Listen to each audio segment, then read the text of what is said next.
ಸಿಂಹಗಳಿದೆ, ಒಳಗೆ ಬರ್ಬೋದಾ?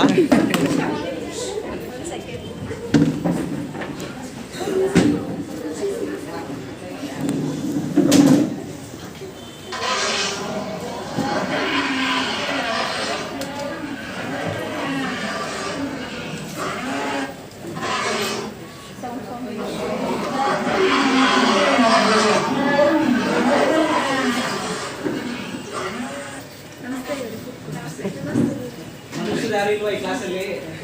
ಪ್ರಶ್ನೆ ಕೇಳ್ಬೋದಾ?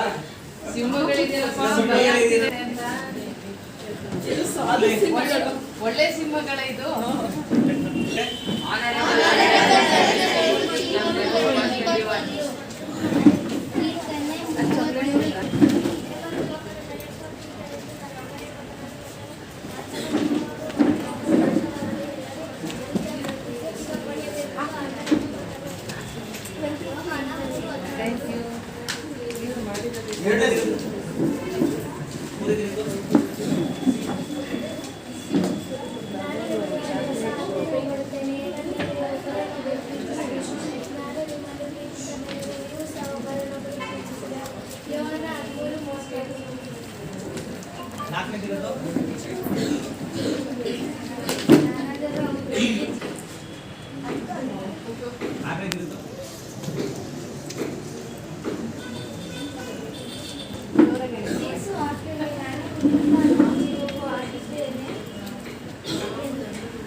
ಶುದ್ಧೀಕರಿಸಲ್ಪಟ್ಟ ಪಾತ್ರೆ,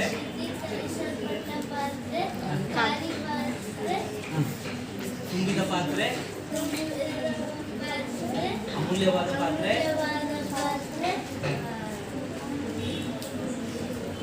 ಉಪಯುಕ್ತವಾದ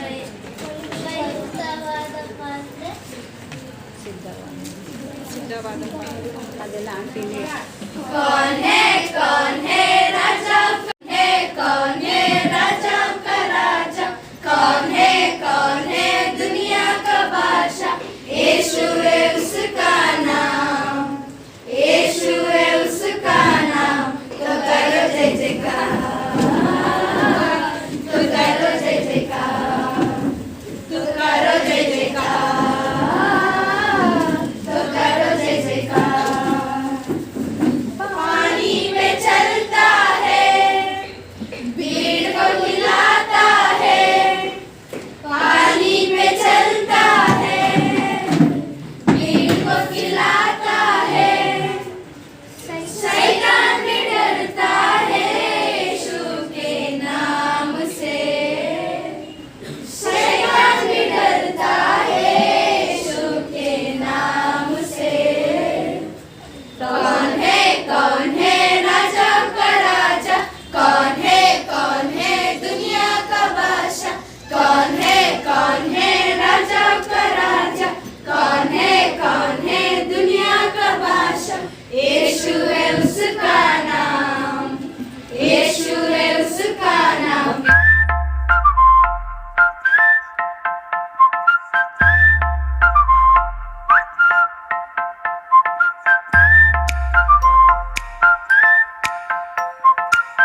ಗೋಡೆಯಲ್ಲಿ ಇದೆಲ್ಲ ಏನಿದೆಲ್ಲ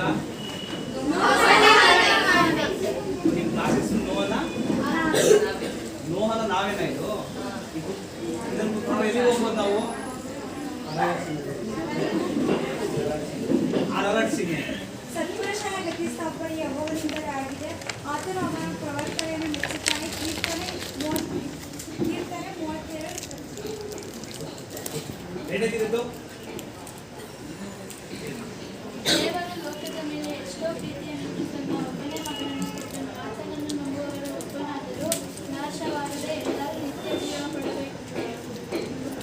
ಪಡೆಯಬೇಕೆಂದು ಕೊಟ್ಟನು. ಯೋಹಾನ 3. ಮೂರನೇದಿದ್ದು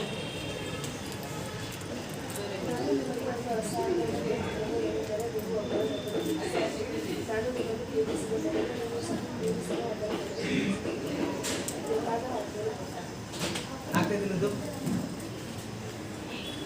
ನಾನಾದರೂ ಅವನಿಗೆ ಜೀವವೂ ಇರಬೇಕೆಂದು ಅದು ಸಂತೋಷಕರವಾಗಿರಬೇಕೆಂದು ಬಂದೆನು. ಯೋಹಾನ 10. ಐದನೇದಿದ್ದು ಐದನೇದು ನಿಮಗೆ ನಾನೇ ಒಳ್ಳೆಯ ಕುರುವ, ನನ್ನ ಕುರಿಗಳು ನನ್ನನ್ನು ತಿಳಿದಿವೆ.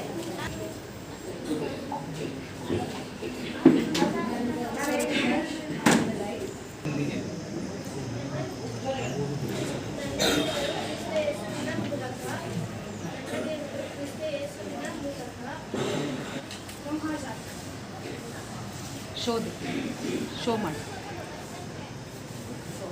ಇಲ್ಲಿ ಈ ಕಡೆ ನಿಂತು ಇಲ್ಲಿ ಎತ್ಕೊಂಡು ಪಪ್ಪ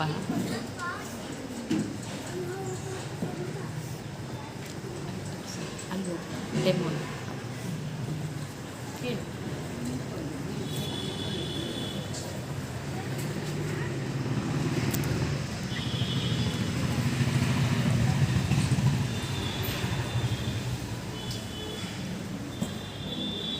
ದೇವರು ನೋಹನಿಗೆ ಹೇಳ್ತಾರೆ, ನೀನು ಒಂದು ದೊಡ್ಡ ಹಡಗನ್ನು ಕಟ್ಟಬೇಕು. ಯಾಕಂದರೆ ನಾನು ಭೂಮಿಯ ಮೇಲೆ ಪ್ರವಾಹಗಳನ್ನು ಬರೆಸ್ತೇನೆ ಎಂಬುದಾಗಿ. ಅದಕ್ಕೆ ಯಾಕಂದರೆ ದೇವರು ಹೇಳಿರ್ತಾರೆ, ನೀನು ಒಂದು ದೊಡ್ಡ ನಾವೆಯನ್ನು ಕಟ್ಟಬೇಕು. ಯಾಕಂದರೆ ಭೂಮಿ ಮೇಲೆ ಇರೋರೆಲ್ಲರೂ ದೇವರಿಗೆ ಇಷ್ಟ ಆಗಿಲ್ಲದೆ ಇರೋದನ್ನು ಮಾಡ್ತಾ ಇರ್ತಾರೆ. ಯಾಕಂದರೆ ಬೇರೆ ದೇವರುಗಳನ್ನು ಪೂಜಿಸ್ತಾ ಇರ್ತಾರೆ, ಅಂದರೆ ಮೂರ್ತಿಗಳನ್ನು ಪೂಜಿಸ್ತಾ ಇರ್ತಾರೆ. ಅದಕ್ಕೆ ಯಾವಾಗಲೂ ಕಳ್ಳತನ, ಮೋಸತನ ಈ ಥರ ಮಾಡ್ತಾ ಇರ್ತಾರೆ. ಅದಕ್ಕಾಗಿ ದೇವರು ತುಂಬ ಕೋಪಗೊಂಡು ಬೇಜಾರು ಮಾಡಿಕೊಂಡು ನಾನು ಎಲ್ಲ ಜನರ ಮೇಲೆ ತುಂಬ ಬೇಸರ ಆಗಿ ನೋಡಿದ್ದೇನೆ. ಅದಕ್ಕಾಗಿ ನಾನು ಎಲ್ಲ ಕೆಟ್ಟ ಜನರನ್ನು ನಾನು ನಾಶ ಮಾಡ್ತೇನೆ.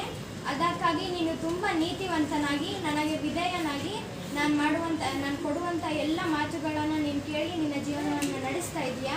ಅದಕ್ಕಾಗಿ ನಾನು ಕೊಡ್ತಾ ಇರುವ ಆಜ್ಞೆ ಏನಂತಂದರೆ, ನೀನು ದೊಡ್ಡದಾದಂಥ ನಾವೆಯನ್ನು ನೀನು ಕಟ್ಟಬೇಕು. ಆ ನಾವೆಯಲ್ಲಿ ನೀನು, ನಿನ್ನ ಹೆಂಡತಿ, ನಿನ್ನ ಎಲ್ಲ ಮಕ್ಕಳು ಸೊಸೆಯಂದಿರನ್ನು ನೀನು ಅದರೊಳಗೆ ಸೇರಿಸ್ಕೊಳ್ಬೇಕು ಎಂಬುದಾಗಿ ಹೇಳ್ತಾನೆ. ಅದೇ ರೀತಿಯಲ್ಲಿ ವಿಶೇಷವಾಗಿ ನೀನು ಎಲ್ಲ ಪ್ರಾಣಿಗಳನ್ನು ಒಂದೊಂದಾಗಿ ಎಲ್ಲ ಪ್ರಾಣಿ ಜಾತಿಗಳನ್ನು ಎರಡೆರಡು ಜಾತಿಗಳಾಗಿ ಎರಡೆರಡು ಪ್ರಾಣಿಗಳನ್ನು ನೀನು ನಿನ್ನ ದೋಣಿಯೊಳಗಡೆ ಸೇರಿಸ್ಕೊಂಡು ಅದನ್ನು ಕಾಪಾಡಬೇಕು ಎಂಬುದಾಗಿ ಹೇಳ್ತಾನೆ. ಅದಾದಮೇಲೆ ಯಾವಾಗ ಟೈಮ್ ಬರುತ್ತೋ ಅದೆಲ್ಲ ಕಟ್ಟಿ ಮುಗೀತದೋ ಆವಾಗ ಜೋರಾಗಿ ಪ್ರವಾಹಗಳು ಬಂದು ಎಲ್ಲ ಕೆಟ್ಟ ಜನರನ್ನು ನಾಶ ದೋಣಿ ನಾವೇ ಹೋಗಿ ಎಲ್ಲಿ ನಿಂತ್ಕೊಡುತ್ತೆ? ಯಾವಾಗ ನೀರು ಯಾವ ಸೀಮೆಯಲ್ಲಿ ಹೋಗಿ ನಿಂತ್ಕೊಡುತ್ತೆ ಗೊತ್ತಾ ಮಕ್ಕಳೇ? ಹಾಂ, ಅರಾರಾಟ್ ಅನ್ನುವ ಸೀಮೆಯಲ್ಲಿ ಹೋಗಿ ದೋಣಿ ನಿಂತ್ಕೊಡುತ್ತೆ. ವೆರಿ ಗುಡ್, ತುಂಬ ಚೆನ್ನಾಗಿ ಮಾಡಿ.